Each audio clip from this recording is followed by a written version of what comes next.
Hey everyone, welcome to the Canine Culture Podcast, where we talk about everything dog. Q&As with veterinarian professionals, rescue operators, everyday topics. We cover everything dog on this podcast. So make sure you subscribe to the Canine Culture Podcast on your favorite podcast platform, and make sure you're following us on social media on both Instagram and Facebook. Thanks again for listening. Now here's that next episode. Hey everyone, welcome to the Canine Culture Podcast. This is your host, Brittany, and today we are talking about raw feeding done right, nutrition, safety, and raw health canine food with Chanin Rivera. So Chanin, thank you for joining us today. Hi. So I just had jaw surgery and have braces, and Shannon's name is the hardest thing for me to pronounce. And I'm so glad that no one at my day job has that name, because I would just have to quit. So we have been practicing off air for me to just get her name right. But the rest of this will be good, because we're going to talk about raw food. And so before we get into raw feeding, tell us a little bit about yourself. My name is Shannon, even though it's spelled with a C. I get that all the time. I don't think anyone ever pronounces it right the first time, so you're doing good. I'm a local dog trainer here in Northeast Florida. I'm at Jet Set University in Jax Beach. I've been training dogs for roughly 15 years, and I personally have 6 dogs of my own with my husband while raising 2 kids, one being a 13-year-old and the other being a 4-month-old. And recently, with my partner Basil, we just opened up a raw food retail shop here in Jacksonville. So life is extremely busy these days. I didn't realize you had 6 dogs. That is a lot. And I could probably add more, because I only have 3 right now. So thank you for that encouragement. Never ask me if you should not get another dog, because I'm 100% going to say yes every single time. Dangerous. I like people like you. So you are one of the reasons that I got into raw feeding, and I have learned so much since I transitioned. So I want to hear from you. So what got you personally into raw feeding? So surprisingly, nutrition was not always a really big deal for me. Back in the day, shamelessly, my own dogs got whatever kibble was the cheapest or on sale that day, like a lot of people do. But thankfully, about 12 years ago, I volunteered at a wildlife reserve where I helped feed big cats and wolves and bears. And the reason I even went was for the hyenas. They're my absolute favorite. Watching all of them totally devour a whole prey, bones and all, completely changed how I viewed diet and species appropriate feeding. Seeing the activity levels, the happiness, and the health of these animals really just kind of sparked the curiosity for me. It was really crazy seeing animals that should only live 8 to 10 years in the wild. There were some big cats there that were 15 years old. There was a wolf there that was 19. It was just Wow. crazy. Yeah, it was wild. And they looked great too. Their coats were shiny, their teeth were beautiful, and their eyes were so clear, like no gooky or anything like that. And they were Mhm. so soft. That was probably the coolest part, is being able to pet them. Around that same time, I was training pet dogs. So I started researching how raw feeding affected behavior, development, overall health, and longevity, not only for captive wild animals that I was seeing, but also in dogs too. I decided to switch my German Shepherd puppy to raw food when he was about 9 months old, and he was growing so freaking fast. So I had to do something quick. The results themselves immediately came. I was seeing his energy level was crazy different. His poop was so small. It was crazy. I lived with my parents, so they were constantly telling me to clean my dog's poop. He was shedding so much. And I told my dad, I'll never forget this. He was like, your dog is shedding all the time. I was like, it's okay. I'm switching to a raw diet. In about a month, he's not going to shed anymore. And all the time he'd be like, your dog is still shedding. I was like, but he's shedding less. Right. Um, like I said, I lived with my parents at the time. So my mom was so impressed with what she was seeing in my one dog that she actually switched our other 2 dogs. And they were, I think one was 6 at the time, the other was 10. After seeing results with these 3 dogs, and the other, like I said, the other ones were older dogs, I began recommending raw food to all my friends and clients. Actually, anyone that would listen to me, I would recommend raw diet. And the transformation of people that actually listened was pretty incredible. After that, a few years later, my friend and I decided to open up a small co-op. I think we had like 10 people that were in it. And then over the last few years, as you know, now we're up to like 70 people. So it really grew. It's been a really incredible journey and seeing all these different dogs and how well they've done. Yeah, when we switched over to Raw, I was nervous.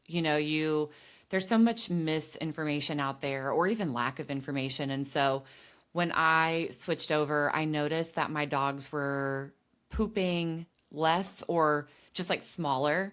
And it was a bit of like a different texture. It wasn't like as stinky. And then over time, so I have Pomeranians who have literally the worst teeth. But I've noticed in both of my Poms that do the raw diet, so it's my 6-year-old and my 3-year-old Pom, their teeth are, I don't want to jinx myself, but their teeth are great. So my Heck 6-year-old yeah. had a dental like maybe, gosh, it was before we started Raw. He had a dental, he needed it. But after we switched, we haven't had a dental since. And every time we go, the vet's like, oh, wow, like his teeth look really good. Are you brushing them? And I don't. I can be very honest on this and say I have 29 toothbrushes for my dogs. I don't brush them. But his teeth really do look good. And I have to attribute it to the raw diet because we really didn't do anything different. And so, it's not a guarantee. It's not, 100% it's going to happen. But that's something that I definitely noticed in my dogs. And then I will say the other thing that I noticed is just how excited they are for dinner. I know that some people are like, oh, my dog's always excited. No, my dogs are obsessed with raw food. Like, whenever we get the big tube and we portion it out into their portions, because each dog needs a different portion size, and we'll probably get into that in a little bit. They just sit and wait and they're like hoping that we drop some, but they are obsessed with it. So we have been really happy. I think for us, it's been a year and a half. Gosh, maybe 2 years now. I can't even remember when I started Raw. But I know for us, we've been really happy with it. The only dog that I didn't transition over was my senior. So he's really picky, like mad picky, has to eat twice a day, and he barks at the exact time that it's supposed to be fed. And so I don't know. It just didn't make sense to transition him. I'm sure other people have transitioned their seniors, but he's kind of one that I just left him on a different diet. I actually do homemade for him and try to balance it the best that I can. So I don't know. Do you have any other like benefits that you've seen with your dogs or even with clients' dogs now that you've had so much exposure? Yeah, I mean, I've like I said, I have about 70 dogs just on the Raw Health Canine Food alone. I have so many more that I've switched to other local companies in the area. The first thing that I personally noticed with my dogs, and it's definitely not the most glamorous or sexiest conversation, but you've already mentioned it, so I'm just going to dive into it. Um, it's too good not to talk about is the poop. Hmm. I even had clients that tried to switch back to kibble, but they were like, nope, absolutely not. I can't do this. I'm going back to raw food. The poop alone is Yeah. keeping me on raw food. It's just incredible. It's wildly smaller, especially when you have bigger dogs. It's constantly firm or consistently firm. I know sometimes when I was feeding kibble, it would be runny one day and firm the next and runny again. It's like, I didn't give my dog anything else. Why is it changing? Right. Like you said, nowhere near as stinky as kibble poop. And I would definitely know. I work in a kennel facility, and dog poop is not great. My raw dogs, though, like I walk in my backyard and I wouldn't even know that I had 6 dogs. Honestly, so much less waste overall. My dogs poop maybe once a day. It literally crumbles apart, and this sounds bad, but like leaving the backyard, it just crumbles apart and turns to ash. So why would Yeah, I even it have to does. clean it up, you know? Yeah. Yeah. Which means no more paying the neighborhood teenager to scoop my yard, which is again money in my pocket. A dog's body truly uses every single bit of a properly balanced raw diet extremely efficiently. Another big change was the smell or lack of it. Like I mentioned a couple times now, I have 6 dogs. I have all different sizes and breeds. I have a Min Pin, a French Bulldog, and I have 4 different Shepherds, all various ages. And none of them have that nasty dog funk smell or Frito feet. I know some people really claim to dig that Frito foot smell, but I think it's disgusting. Uh, and their coats are so freaking soft and shiny. I swear my one Shepherd, like I said, sheds far less. Um, I also saw an improvement overall energy levels, especially with my older dog. He's 12, and you would never know it. He still keeps up with my much younger dogs. Like you said, the dental health has been a huge benefit. With 6 dogs, could you imagine, like you said, insane bills on dental cleanings? Yeah. I haven't paid a dollar to it. And my older dog, almost no tartar on his teeth. And that's a decent savings for my pocket. And another really big major advantage to a raw diet is a significantly reduced rate of bloat compared to kibble diets.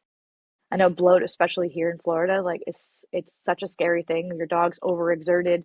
He eats a couple, maybe 30 minutes later. Bloat could kill your dog so fast. And just a raw diet really definitely reduces that risk. And a raw diet keeps them more hydrated as well, right? Yep. A raw diet is 65 to 70% moisture, which is it's kind of weird for some people when they first start feeding because they're like, my dog is not drinking as much water as it Yes. was They before. started drinking so much less water. And we joke, our youngest dog, we say he's a camel because I only see him drink like twice a week. So I'm like, oh, the camel's filling up for the week. But that's something that we noticed too. And, Yep. all my other Pomeranians that I've ever had that were on a kibble diet, they would drink a bowl or two every single day. And then when I switched, I was like, wow, I'm filling these up way less. Now, my oldest dog, he's still drinking quite a bit. But yeah, my two younger ones drink a lot less. And Yeah, and it's even wild. like if we do anything, we go on an adventure, like they don't seem to need it. Like they're not like sitting there panting for the water or like looking for water. So that's actually been a benefit that I didn't even think about, really. Yeah, it is So great. And it definitely freaks a lot of people out because they're like, my dog's not drinking water or my dog's not pooping 4 times a day. And I'm like, that's actually good. That's a good sign. right. Yeah, exactly. Now, there are so many ways to do a raw diet, and there are certainly wrong ways, and there are right ways, and the right way isn't, a one size fits all. So, what does a raw feeding diet look like to you when it's done correctly? For me, I feed prey model raw, but raw feeding done right just means a following a biologically appropriate diet that mimics what dogs are designed to eat, which is that prey model raw I was talking about. It's commonly known as an 80-10 diet, 80-10-10 diet. 80-10-10 would be 80% muscle meat, 10% organ meat, and 10% bone. It just helps balance out the phosphorus and calcium, making sure your dog is getting all the essential nutrients from their diet, and really making sure that the balance provides proper nutrition, moisture, structure, and digestion overall. We might get into it in a second, or we might just jump right into it. I have a question about bones because you read so many things. What's safe, cooked or uncooked bones? Uncooked bones. You do not want to give cooked bones to a dog. I feel like that is key. I feel like so many people need to hear that because you have people who maybe they're trying to DIY it, which is totally fine, but they're putting in the wrong bones, which are so dangerous. And I see it on Instagram. Like I'll see someone making a raw bowl and I'm like, And you mentioned that 80-10-10, you mentioned the organ meat. I feel like that's also such a big skipped component. I have friends who kind of make their own raw diet, and that's something that's skipped as well. And so we can talk a little bit more about that in a little bit. But that's just, I think, a emphasis on what you said on that kind of that breakdown on like the structure of that raw diet. It's not just dumping raw meat into a bowl and being like, here you go, you're all set. And No. social media might have it framed like that a little bit. And so I think it's just important for people to know like there is a correct way to do it, even if it's not a one size fits all. Yeah, and I So think a big mistake that I see a lot of people making when they do their DIY is they don't know what muscle meat is. They don't know what organ meat is. true. Like a brain, for example. What is a brain? What is the heart? What is the liver? What is the kidney? It needs to be 10% secreting organ. Some diets will even say 5% liver, then 5% another secreting organ, but that has to be a secreting organ. And then your muscle meat falls into the other categories. And then that 10% bone is absolutely necessary to make sure your dog's body can actually absorb all that phosphorus. Hmm. Yeah, I don't think I would ever make my own. I just can't even imagine trying to find it all, trying to source it and get it right. And it's just so convenient to just buy it already made. So, what do you think is the biggest misconception about feeding raw? The biggest myths I hear are that straight up raw food is going to kill your dog. I mean, Yeah. that's what I heard my entire probably first 5 years of feeding it. But then again, I'd go to the vets and they'd be like, "Wow, your dog looks amazing. What are you doing?" So I was like, "All right, I guess I'm doing something right." Right. A lot of people think it's dangerous, complicated, and it's only for certain dogs or certain Hmm. breeds or certain sizes.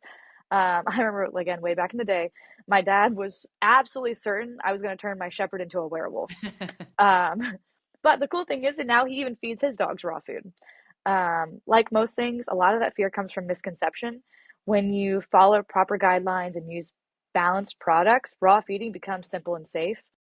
Feeding biologically appropriate food just makes sense for a carnivore. It's Hmm. what they were legitimately designed to do. Yeah, it's crazy. It's 2026 and we still have vets that are like, "Oh, raw food's going to kill your dog." But then you come in for your annual and they're like, "Wow, the labs are perfect, their teeth are great." And then you're like, "Remember that raw diet?" And they're like, "Oh, I'm sure it'll change." And then you go in the next year, they're like, "Oh, it's still your dog is still really healthy." And you're like, "Mm-hmm."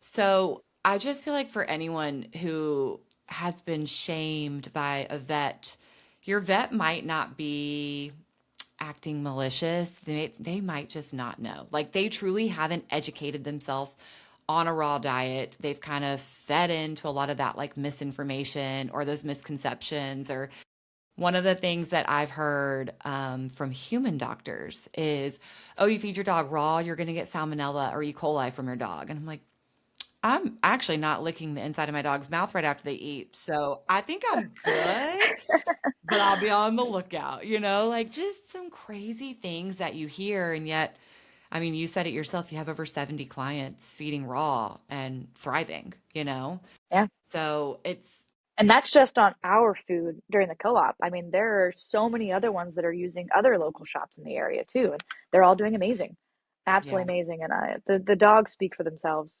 You know, their health, their energy, all of that really speaks for itself. yeah. So for anyone listening who wants to transition to raw food, because it can sound intimidating, it can sound really difficult, and you obviously, don't want to mess it up and you just want to make sure you try to do it the right way or the easiest way. What's kind of your advice for transitioning a dog over to a raw diet?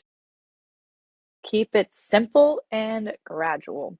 Like we talked about, overcomplicating it. Just start with about 90% of your dog's current food, whatever that is, and then start with 10% raw.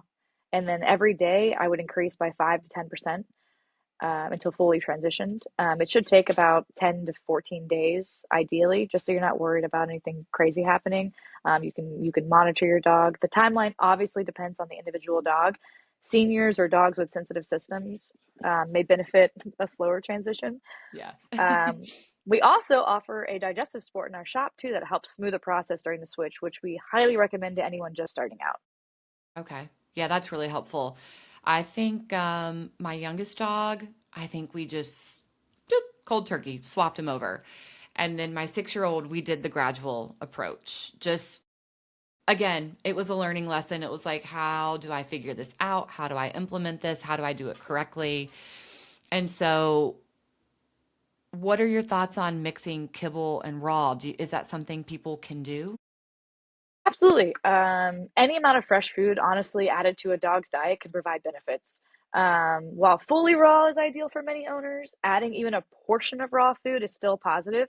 Though most people I know end up switching fully after seeing even just a little bit of the magic happening. Okay. Yeah, I think that's really helpful because some people are like, well, I want to do a little bit of kibble with a little bit of raw. And I think that's better than nothing. I think it's at that point, it's just portion control.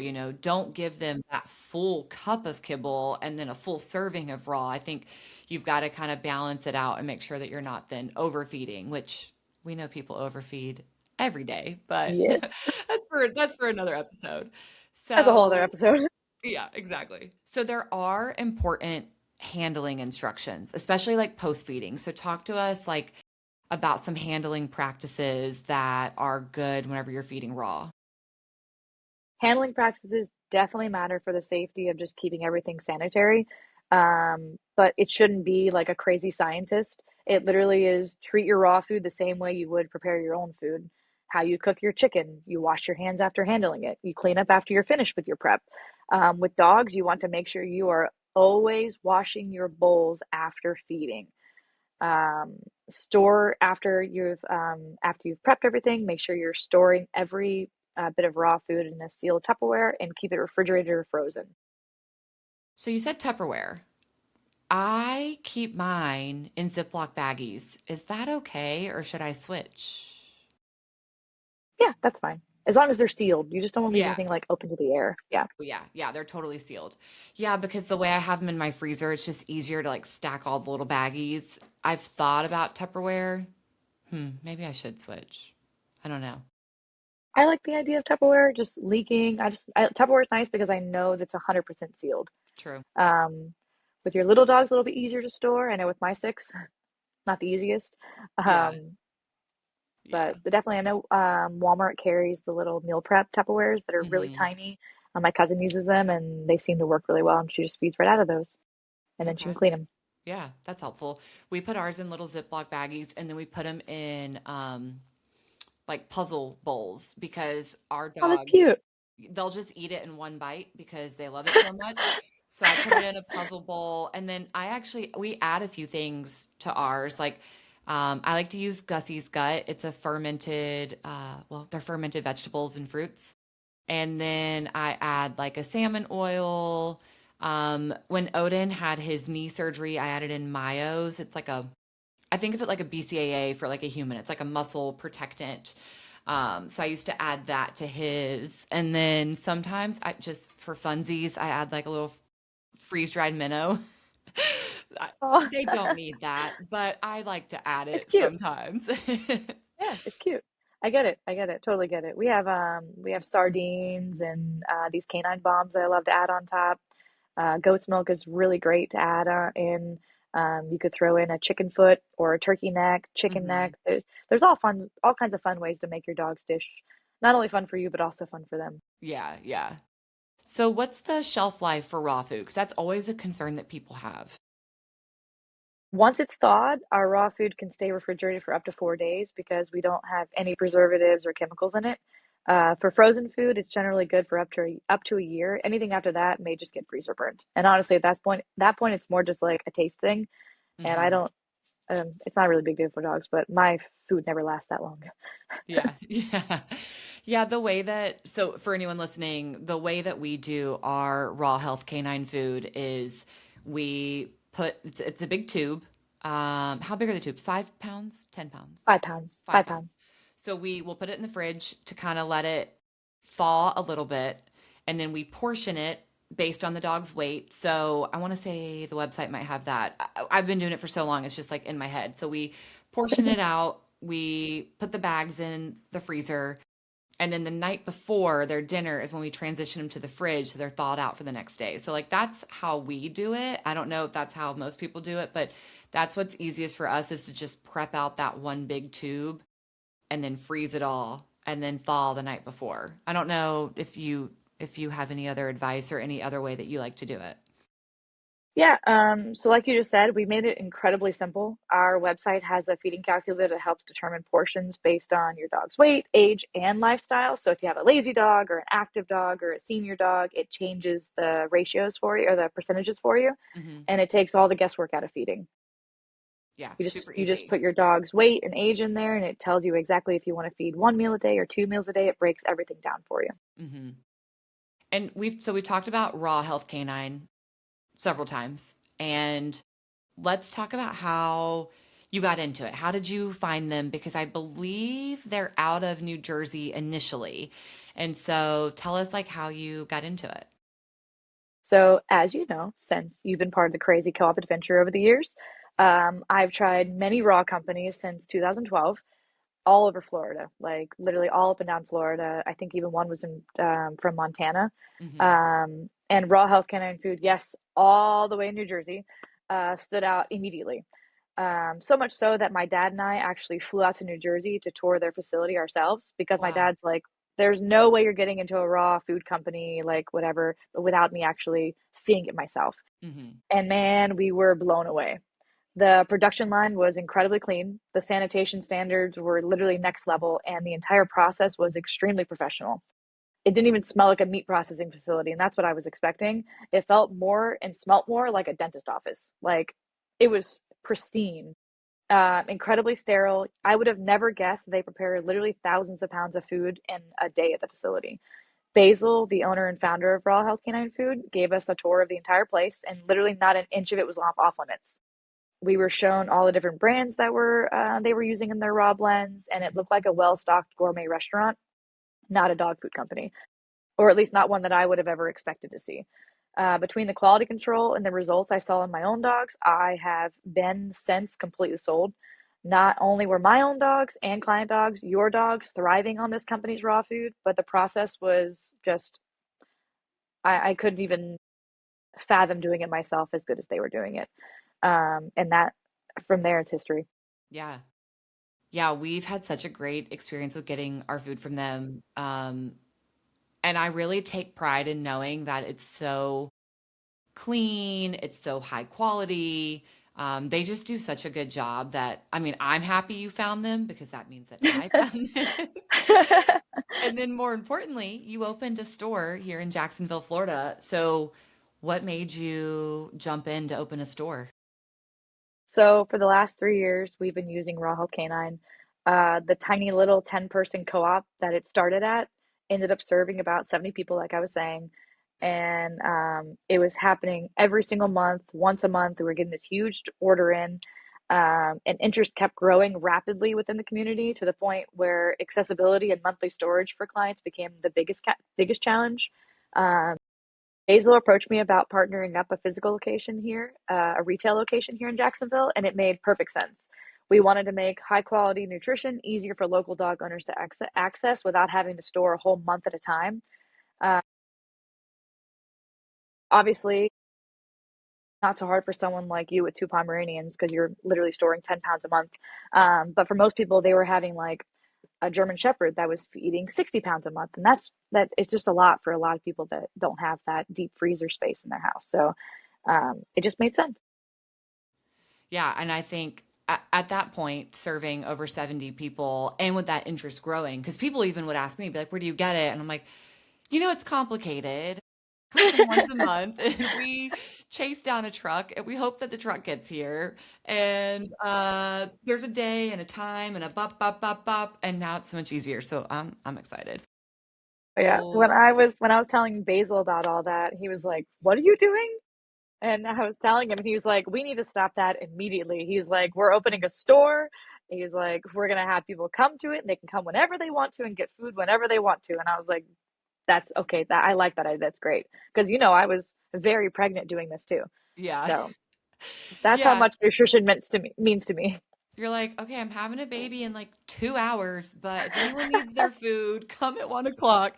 And then you would Yeah, say, oh, well, don't reach out. I'm like low key in labor. And then you would see the group text, is the food ready? Can I order? And I'm just literally. like, oh my gosh, we got to figure this out. Hey, but I'm So dedicated. You can't say I'm not you're dedicated. right. You're very dedicated. And so my dog's guts, thank you. Yes, Now, yes. let's back up a little bit for Raw Health. So, where do they source their meat from? We only use high quality sources, USDA food, including Mount Air Farms, Purdue Chicken, Maple Leaf Farm Ducks, just a couple that we use. Okay. And then, so I talked about how I like portion it out. And I hope I didn't scare anyone away. So, if you're still listening, what it, what's your honest advice? Do you think that raw feeding is expensive or time consuming? If you're trying to save a penny or two, it can definitely be time consuming. You would have to source and balance literally every ounce yourself. I used to sit in my driveway with my mom cutting up meat and organs and bones for hours. I felt like Dexter with a butcher knife in the middle of the night with these tables and just blood everywhere. It was wild. Just trying to make sure we hit the proper ratios every day. Hmm. In the end, I wasn't saving much more than maybe 30 or $40 a month feeding all three, which is nothing. And I was adding so much more stress to it. Like I was watching their poop all the time to make sure it was perfect. It was just so stressful. And like you said, I did all the hard work for you. Like we found the company, we made sure it was quality, we went to go see it, we made sure the meats were good. And like I said, it was above everything I could have asked for working with Raw Health. With the pre-balanced blends that we offer, it's incredibly easy. You scoop it, you portion it, and you feed it, and your dogs go crazy for it. For many owners, skipping the daily specialty Starbucks mocha frappuccino covers the cost difference, honestly.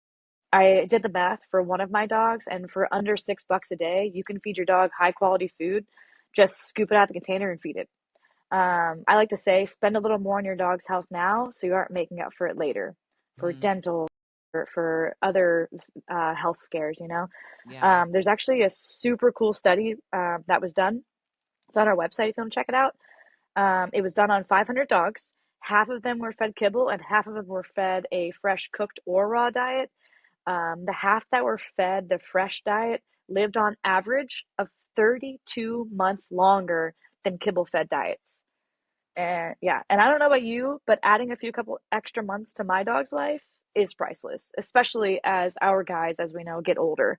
Because you have Yeah. like a 16-year-old Pomeranian, I have the 12-year-old German Shepherd, Hmm. and 32 months longer, I think any dog owner would kill for that.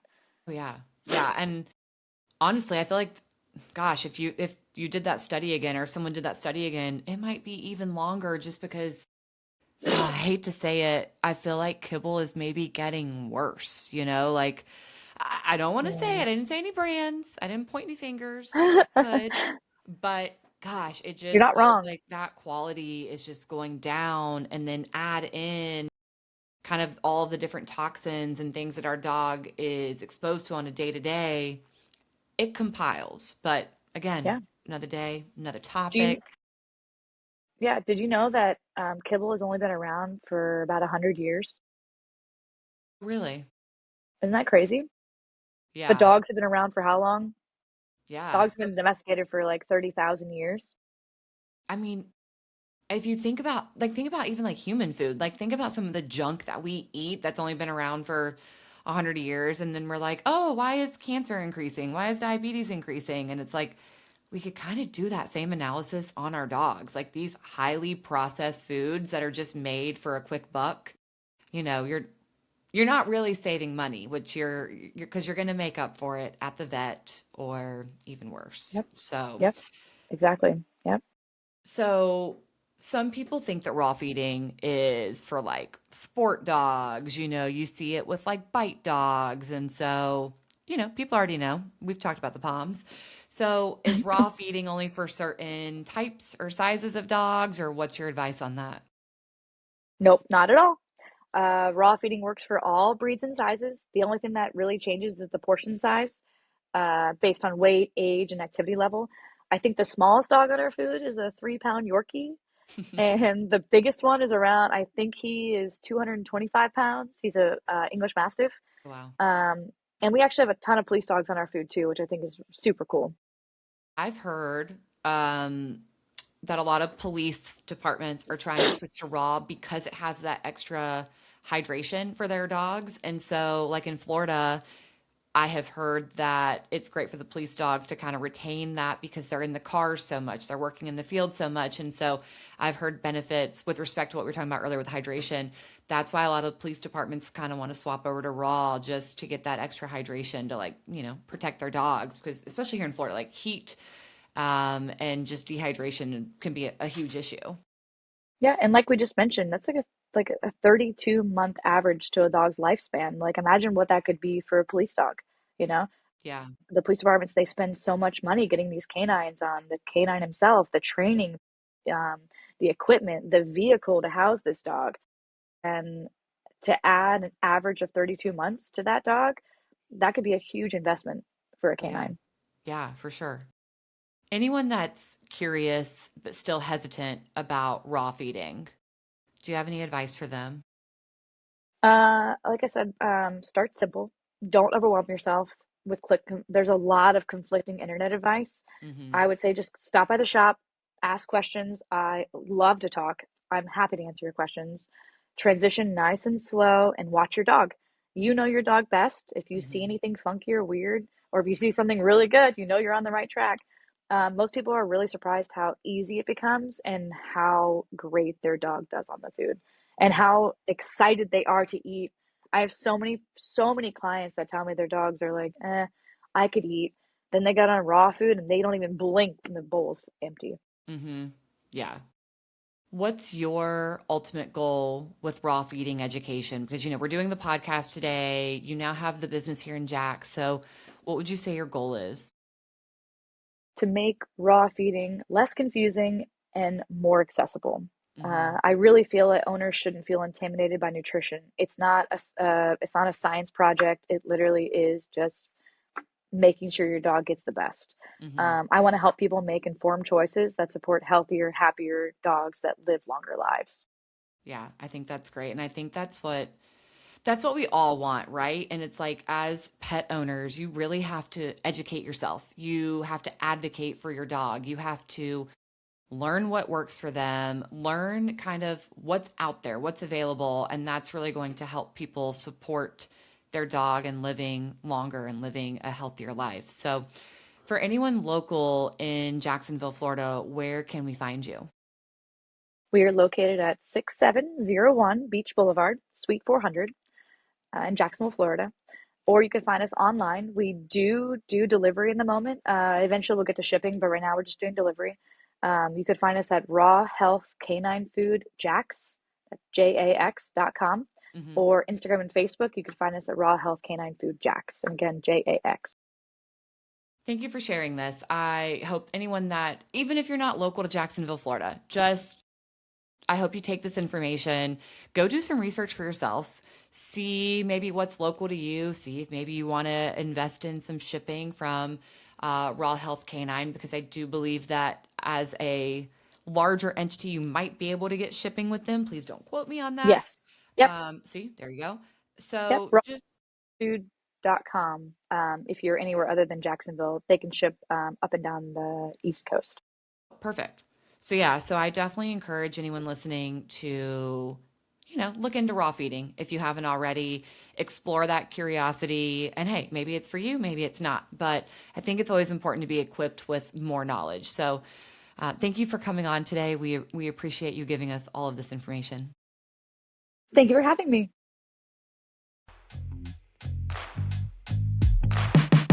Thank you for tuning in to the Canine Culture Podcast. Please make sure you subscribe to the Canine Culture Podcast on your favorite podcast platform, and make sure you're following us on social media. If you have any recommendations, any topics that you'd like to hear, if you know of any guests that would be good for the show, or if you yourself want to be a guest, please reach out to us. Send us an email at canineculturepodcast@gmail.com, or send us a direct message on social media. Thank you for listening, and please share this with any of your dog-loving friends.